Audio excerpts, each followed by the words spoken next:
What's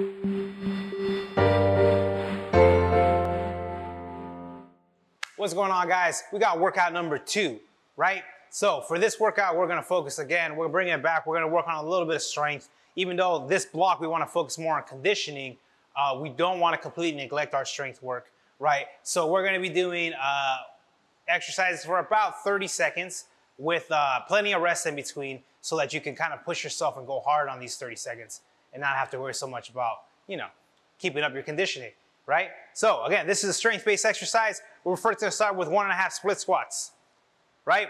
So the technique here, she's gonna set up in her split stance position. She's gonna come all the way down into her lunge, halfway up, all the way down, and then all the way up. So it's a 1.5 squat, right? She's gonna continue this for 30 seconds.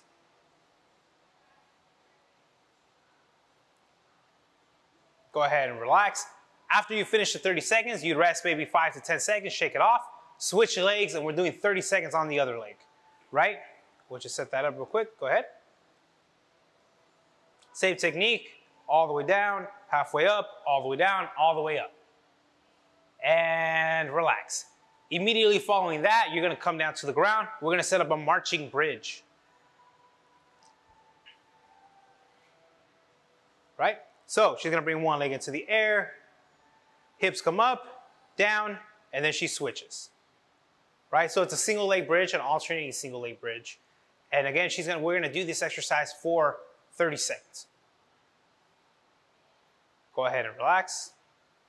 After you complete those 2 exercises, you're gonna rest anywhere from 60 to 90 seconds. So it's important to get enough rest. You want your muscles to fully recover before you do the next set so that you continue to push yourself and not have any kind of drop off in the amount of force you produce throughout your exercises. Cool? After we finish that, we're gonna do the same structure for a rotational push-up. So she's gonna come into her push-up. As she comes up, she's gonna rotate, point her hand to the sky. And remember, your eyes follow your hands. So you'll follow your hand, point it straight up to the ceiling. And you're gonna do this pattern for 30 seconds. Go ahead and relax. After the 30 seconds are up, you'll switch to thoracic bridge, right? So this is more of a mobility exercise, but it's still kind of like a hip bridge. You're gonna set up, right, with your hands right behind you, your feet flat on the ground, and you're gonna extend your hips towards the sky. Now watch, she's gonna hold this position. As she holds this position, yes, her glutes and her abs are working hard, but her shoulder is also going into this kind of extended position, right? So go ahead and relax. If you have a little bit of trouble with that, if maybe your posture is not the best right now, there's different exercises that we can do to kind of improve that posture before you're able to get to the thoracic bridge, right? Because you are gonna need to be able to extend through your upper body to do that. One of those exercises is we can do the open book stretch where you lie flat on your side,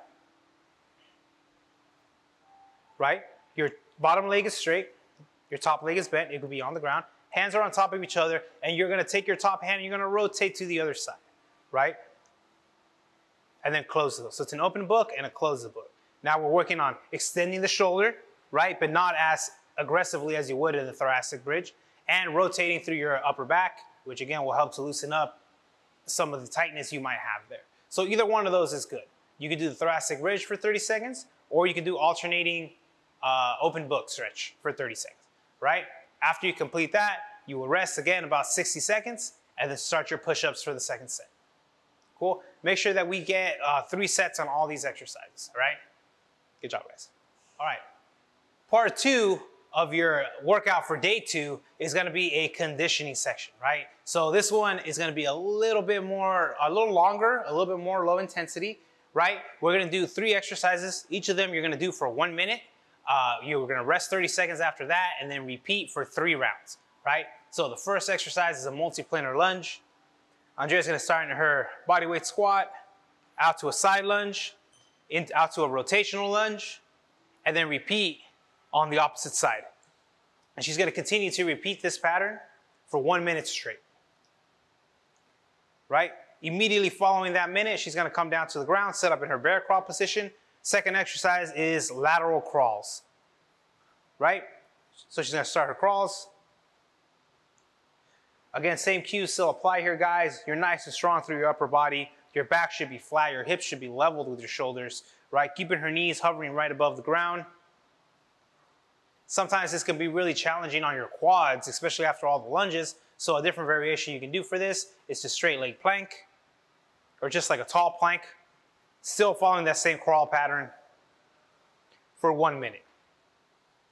Immediately following that minute, she's gonna stand up and go into alternating single leg RDLs.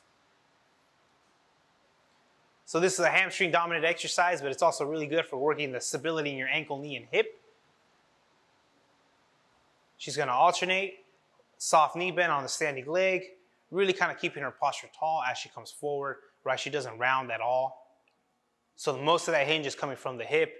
Hamstrings, glutes are working really hard. And like I said before, you can't neglect the feet. Ankles are also working really, really hard in this position as well. Go ahead and rest, right? So after she does 1 minute of each, she's gonna rest for 30 seconds and then repeat for 3 sets.